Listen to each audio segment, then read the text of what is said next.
안녕하십니까. 이슈이슈다 시간입니다. 미국 경제 침체기로 정말 접어 들어가는 걸까요? 휘발유값 하락, 이젠 부동산 가격도 흔들리고 있습니다. 경제가 나빠지면 당연히 결국 부동산 가격도 떨어지는 수밖에 없는데요. 미국의 집값이 10년 동안의 상승세가 역대급으로 꺾이는 추세라고 합니다. S&P 다우존스 인덱스는 27일 미국 주요 도시들의 평균 집값 추세를 측정하는 7월 S&P 코어로직 케이스-실러 주택 가격 지수가 전월보다 0.2% 하락했다고 밝혔습니다. 전월과 비교해 10개 주요 도시 주택 가격 지수는 0.5%, 20개 주요 도시 가격은 0.4% 각각 떨어졌습니다. 20대 도시 주택 가격 지수가 전월보다 하락한 것은 지난 2012년 이후 처음입니다. 미국의 7월 평균 집값은 전년 동월보다 15.8% 오른 것으로 나타나 전년 대비로는 높은 수준의 집값 상승세가 지속된 셈이지만 지난 6월의 18.1%보다는 큰 폭으로 둔화됐습니다. 한 달 만에 전년 동월 대비 상승률이 2.3%포인트 줄어든 것은 이 지수를 집계하기 시작한 이후 사상 최대폭이라고 S&P 다우존스는 밝혔습니다. 부동산 상승세 둔화의 원인은 금리 인상 여파로 모기지, 즉 주택담보대출 금리가 부쩍 뛰어오른 것이 결정적입니다. 올해 초 3% 안팎이던 30년 고정주택담보대출 금리가 지금은 6% 이상입니다. 간단하게 계산하면 50만 불 대출을 받으면 3% 이자율일 때 한 달 이자로 내는 돈이 1년에 15,000불이었으면 이제 금리 6%면 3만 불이 된 거죠. 말 그대로 이자가 더블이 된 건데 이걸 감내하고 집 살 사람이 팍팍 줄어들고 수요 공급의 원칙으로 부동산 가격이 하락하게 되죠. 크레이그 라자자 S&P 다우존스 전문은 7월 보고서는 주택시장의 뚜렷한 둔화를 보여준다. 연준이 계속 기준금리를 올리면서 모기지 금융 비용이 더 비싸지고 있다. 거시경제적 환경 전망을 고려하면 집값은 계속 둔화할 것이라고 말했습니다. 모기지 금리 상승과 더불어 이미 미국의 집값이 지나치게 높은 상태라는 점도 수요를 위축시키는 원인으로 지목하고 있습니다. 앞으로 경제 문제 눈덩이처럼 커질 텐데요. 걱정입니다. 바이든 정권은 이렇게 경제를 말아먹고 있는데 서민들과 기업들은 합심해 이 위기를 돌파하기 위해 눈물겨운 사투를 시작하고 있습니다. 기업들이 울며 겨자 먹기로 제품 가격을 올리는 가운데 미국 최대 세원제 할인마트인 코스트코가 유명한 1불 50전짜리 핫도그를 영원히 그 가격 그대로 고수하겠다고 했는데요. 코스트코 최고 재무 책임자는 지난주 열린 4분기 실적 컨퍼런스 콜에서 빡빡해지는 수익을 개선하기 위해 핫도그 세트의 가격을 인상할 것인지 질문을 받고 이같이 답했다고 합니다. 핫도그와 탄산음료로 구성된 코스트코 푸드코트 핫도그 세트는 1985년 출시 이후 지금까지 37년간 1.5달러 가격을 그대로 유지하면서 코스트코를 상징하는 제품으로 널리 알려져 있는데요. 지난 2018년 젤리넥 CEO는 짐 시네갈 코스트코 창업자에게 핫도그 세트가 손실을 내서 1.5달러에 팔 수 없다고 하자 그가 핫도그 값을 올리면 난 당신을 죽일 거야 라고 말했다는 일화를 밝히기도 했습니다. 다음 소식은 우크라이나 전쟁이 러시아의 예비군 징집령과 함께 격화될 예정인 가운데 미국과 서방은 러시아의 핵무기 사용을 기정사실화하는 분위기로 흘러가고 있습니다. 우크라이나 전쟁 이전부터 이런 예상했는데요. 정말 팁스와 바이든 정권은 세계를 어떻게 몰고 가려는 걸까요?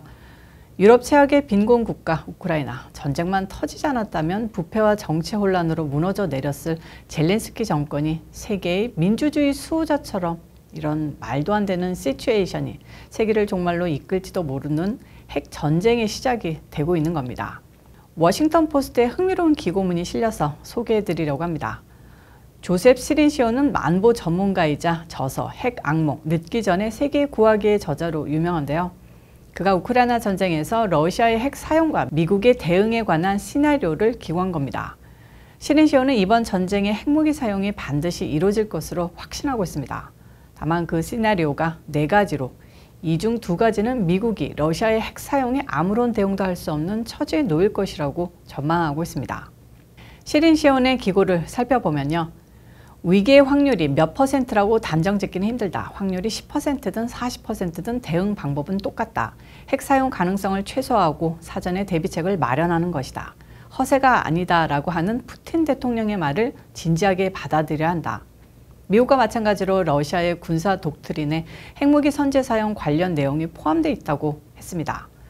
또한 미국과 달리 러시아는 핵무기 사용 훈련을 정기적으로 해왔고 재래식 무기 훈련과 함께 진행해왔다.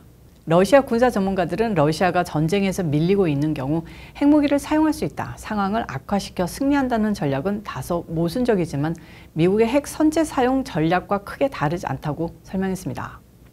시린시온이 제시한 4가지 시나리오를 빠르게 살펴보면 첫 번째, 러시아가 사람이 없는 곳에 핵무기를 발사해 우크라이나와 서방 세계가 물러나도록 하는 과시용 발사하는 시나리오입니다. 이러면 인명피해를 일으키지 않으면서 폭발만으로 전쟁의 방향을 바꿀 수 있다는 건데 이 경우 미국이 아무런 대응할 필요는 없게 됩니다. 다만 바이든 정권은 긴장이 고조되는 것을 막는다며 러시아의 국제적 고립을 요청하게 될 겁니다. 이를 통해 러시아의 강력한 추가 제재를 부과하는 동시에 또다시 핵무기를 사용할 경우 큰 대가를 치를 것이라고 경고하게 되겠죠. 어쩔 수 없이 중국과 인도 또한 러시아와 재빨리 거리를 둘 것이기 때문에 러시아는 효과가 적다고 판단해 이 방법을 선택하지 않을 가능성이 크다고 시린시온은 주장합니다. 두 번째, 시나리오는 러시아가 비교적 위력이 약한 전술 핵무기로 우크라이나 군사 표적을 공격하는 것입니다. 저희도 이 가능성이 가장 크다고 생각해 왔고 시린시온도 이 가능성이 가장 높은 시나리오라고 밝혔습니다. 이 경우 수많은 사람들, 주로 우크라이나 군인들이 엄청난 피해를 입게 될 겁니다. 러시아는 지상 배치 순항 미사일이나 이스칸데르 미사일 등의 10킬로톤의 핵탄두를 탑재해 공격할 수 있는데 이는 TNT 폭약 1만 톤에 달하는 폭발을 일으킬 것이지만 핵무기로서는 위력이 약합니다. 히로시마를 공격한 핵무기는 15킬로톤이었으며 미국과 러시아의 핵탄두 위력은 대부분 100킬로톤에서 1000킬로톤 사이라고 합니다. 이런 전술핵을 발사해도 미국은 러시아를 같은 핵으로 보복하거나 우크라이나 전쟁에 전격적으로 참전할 가능성은 적다고 시린시온은 말합니다. 첫 번째 시나리오에서 제시한 대응 방안에 더해 우크라이나에 대한 군사 지원을 크게 늘리고 나토와 미국이 핵무기를 발사한 러시아 부대를 함께 공격할 수 있다고 하는데 이러면 러시아가 추가로 전술핵을 쓸 빌미를 주게 되겠죠. 세 번째, 시나리오는 히로시마 공격에 사용된 핵무기의 3배에서 6배에 달하는 고위력 핵무기를 사용하는 겁니다. 러시아가 50에서 100킬로톤의 핵무기를 사용할 경우 수십만 명이 숨지고 방사능 낙진 피해가 크게 확진할 텐데 이 방식으로 우크라이나 수도 키이우를 공격할 경우 우크라이나 지도부는 괴멸할 것입니다. 하지만 분명 미국과 나토가 대응할 수밖에 없고요. 미국과 나토는 정확하고 강력한 재래식 무기로 우크라이나 내 러시아군과 사령부를 괴멸시키게 될 겁니다. 결국 러시아는 명분도 잃고 우크라이나 전쟁에 패하거나 아예 세계 3차 대전이 발발하게 될 겁니다. 핵무기가 오가고 세계, 특히 유럽과 서구 문명은 종말을 맞이하게 되는 시나리오입니다. 이거보다 더 가능성 없는 시나리오는 러시아가 나토에 직접 핵 공격을 한다는 겁니다. 러시아의 핵 선제 사용 독트린에는 나토에 대한 공격 관련 내용도 포함되어 있긴 한데요. 이 경우 러시아가 장거리 미사일 또는 공중 발사 순항 미사일을 통해 중부 유럽 국가에 핵 공격을 할 수 있습니다. 폭발력이 세 번째 시나리오와 유사할 경우 2차 세계대전 이후 처음으로 유럽국이 크게 파괴돼 핵 대응이 촉발될 수 있고요. 일부는 핵 억지력 유지를 위해 제한적 핵 반격이 필요하다고 주장할 겁니다. 이 경우도 세계 3차 대전, 인류의 반 이상이 전멸할 겁니다.